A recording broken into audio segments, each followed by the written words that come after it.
Hello friends, आज हम आपको बताएंगे पास्ट कॉन्टिन्यूअस टेंस के बारे में। तो सबसे पहले हम पहचान जानते हैं। यदि वाक्य के अंत में रहा था, रही थी, रहे थे आदि शब्द आए, क्या रहा था, रही थी, रहे थे आदि शब्द आए तो वहाँ होता है पास्ट कॉन्टिन्यूअस टेंस। स्ट्रक्चर है, सबसे पहले आप सब्जेक्ट लिखना, फिर वाज या बेयर, वर्ब की इंग फॉर्म प्लस ऑब्जेक्ट। ओके, अब बात ये पड़ती है कि वाज का प्रयोग कहाँ होगा और बेयर का प्रयोग। तो याद रखिएगा, I, he, she, it and singular. Singular means एक वचन, इनके साथ प्रयोग होगा was. We, you, they and plural, इनके साथ यूज होगा बेयर। ओके, तो I, he, she, it and singular के साथ वाज का प्रयोग होगा, we, you, they and plural के साथ बेयर का प्रयोग होगा। तो चलिए जैसे हम स्टार्ट करते हैं अनुवाद। तो रीता घर जा रही थी, रीता घर जा रही थी, तो क्या होगा रीता। ठीक, अब इसके बाद क्या वाज या बेयर लगाएंगे तो रीता एक वचन है, वाज। वर्ब, वर्ब का पहचान कैसे होगा, जाना, जिसके अंत में नानी नहीं आए तो हो जाएगा गो, तो हो जाएगा going. Rita was going to house. ठीक, अब जैसे बात करते हैं, मैं पत्र लिख रहा था, मैं पत्र लिख रहा था, तो क्या होगा I was writing a letter. Okay, I was writing a letter, ये हो जाएगा मैं पत्र लिख रहा था। तो अब आगे बात करते हैं कि सूरज तेजी से चमक रहा था, सूरज तेजी से चमक रहा था, तो क्या होगा द सन, वाज एक वचन है, शाइनिंग ING, शाइनिंग ब्राइटली, क्या हो जाएगा ब्राइटली। ठीक है, अब बात अगर हम निगेटिव की करें, सीता और रीता घर नहीं जा रही थी, तो क्या हो जाएगा Rita was not going to house, मैं पत्र नहीं लिख रहा था, तो I was not writing a letter. सूरज तेजी से नहीं चमक रहा था, the sun was not shining brightly, क्या हो जाएगा the sun was not shining brightly. तो अगर हम बात करें इंटरोगेटिव की, किसकी, इंट्रोगेटिव सेंटेंस, तो हम पीछे भी बोले थे आपसे कि इंट्रोगेटिव सेंटेंस जो होता है दो प्रकार का होता है, एक होता है यस आर नो और एक होता है WH। ये यस आर नो क्या है, WH क्या है। यदि वाक्य के शुरुआत में क्या शब्द आए, वाक्य के शुरुआत में क्या शब्द आए, और इसका है यदि वाक्य के बीच में क्या, कब, कहाँ, कैसे, क्यों आदि शब्द आए, क्या, कब, कहाँ, कैसे, क्यों आदि शब्द आए, तो वहां पर होता है WH। तो सबसे पहले हम चलते हैं यस आर नो।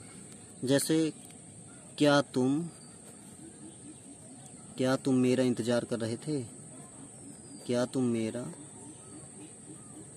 इंतजार कर रहे थे, तो देखिए वाक्य के शुरुआत में क्या शब्द आया ना, तो क्या तुम मेरा इंतजार कर रहे थे, तो सबसे पहले वाज या बेयर होगा। अब हम देखते हैं सब्जेक्ट है क्या, यू के साथ लगता है बेयर, तो हो जाएगा वेयर, सबसे पहले वेयर, यू, इसके तुरंत बाद हो जाएगा waiting, were you waiting for me, last में क्वेश्चन मार्क जरूर लगाना, were you waiting for me. अब हम अगर बात WH की करें, तो वह या लड़कियां घर कब जा रही थी, लड़कियां घर कब जा रही थी, ठीक ना, लड़कियां घर कब जा रही थी। तो सबसे पहले हम कब की इंग्लिश लिखेंगे, ये WH वाला है, सबसे पहले हम कब की इंग्लिश लिखेंगे व्हेन। लड़कियां एक वचन है बहुवचन, लड़कियां बहुवचन है तो were, when were the girls going to house, going to house. Okay, ये हो गया ट्रांसलेशन। तो अब इसी सेम, देखिए सेम इसी तरह से हम थोड़ा बुक से समझ लेते हैं।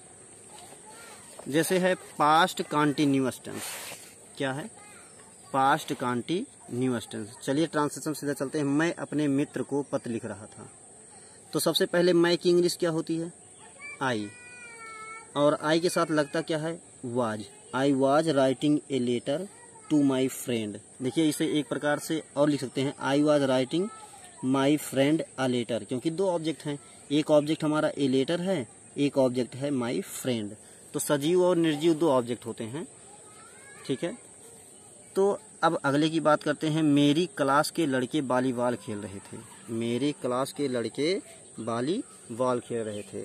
तो माई क्लासमेट्स या the student of my class, ये भी लिख सकते हैं, the student of my class या the boys of my class या माई क्लासमेट्स। तो माई क्लासमेट्स प्लूरल नंबर है तो हो जाएगा वेयर प्लेइंग वॉलीबॉल। अब हम गुलिवर की कहानियाँ पढ़ रहे थे, तो हम की इंग्लिश वी, और यहाँ हो जाएगा वेयर, वी वेयर रीडिंग या studying, we were studying the stories of Gulliver. तुम अपने साथी से बातें कर रहे थे, क्या होगा, यू वेयर टॉकिंग, क्या हो जाएगा, you were talking to your friend. अब ये यू के साथ अपने के लिए योर लगता है, आई के साथ माई लगता है, ही के साथ हिज लगता है, सी के साथ हर लगता है, इसी प्रकार से लगता है, दे के साथ दिया लगता है। वह दीपावली पर निबंध लिख रहा था, he was writing an essay on Diwali. मेरी बहन अपनी गुड़िया से खेल रही थी, तो my sister was playing with her doll. यहाँ हर क्यों लगा, हर इसलिए लगा क्योंकि ये लेडीज है, और सी के साथ हर लगता है, इसलिए लड़की के साथ वहाँ हर लगा। अब बात हम करते हैं निगेटिव सेंटेंस की। तो बताए थे वाज और वेयर के तुरंत बाद हम नॉट का प्रयोग कर देंगे। सुबह मैं ट्यूशन पढ़ने नहीं जा रहा था, I was not going for coaching, या I was not going to study, I was not going to study tuition in the morning. तो यहाँ पर फॉर कोचिंग कह दिया। माँ चाय नहीं बना रही थी, तो mother was not preparing tea, तो क्या वह तो दूध उबाल रही थी, she was boiling milk. Aziz छत पर पतंग नहीं उड़ाता, Aziz was not flying a kite on the roof. अब चलते हैं हम इंट्रोगेटिव सेंटेंस पर।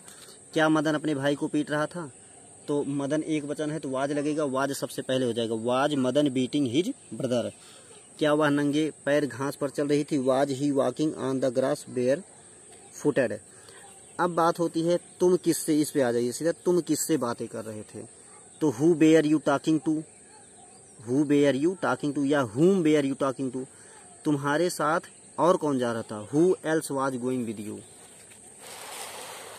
अब लास्ट है जैसे तुम कल शाम कहाँ जा रहे थे, कल शाम, तो व्हेयर बेयर यू गोइंग, यह है WH, where were you going in the evening yesterday. बात आगे की करें, वह अपने भाई को क्यों पीट रहा था, क्यों बीच में आया है, WH सेंटेंस है, तो हम WH से स्टार्ट करेंगे। तो why was she beating her brother, वह क्या वह घर नहीं जा रहा था, ये है यस और नो, तो वाज या बेयर सबसे पहले, वाज ही नॉट गोइंग। अगर यहाँ हाउस लिखते तो टू हाउस लिखा जाता, होम के पहले टू का प्रयोग नहीं होता है, इसलिए टू नहीं लगा। वह किसकी कार खरीद रही थी, whose car was she buying. इस प्रकार से पास्ट इंडेफिनिट टेंस समाप्त हुआ।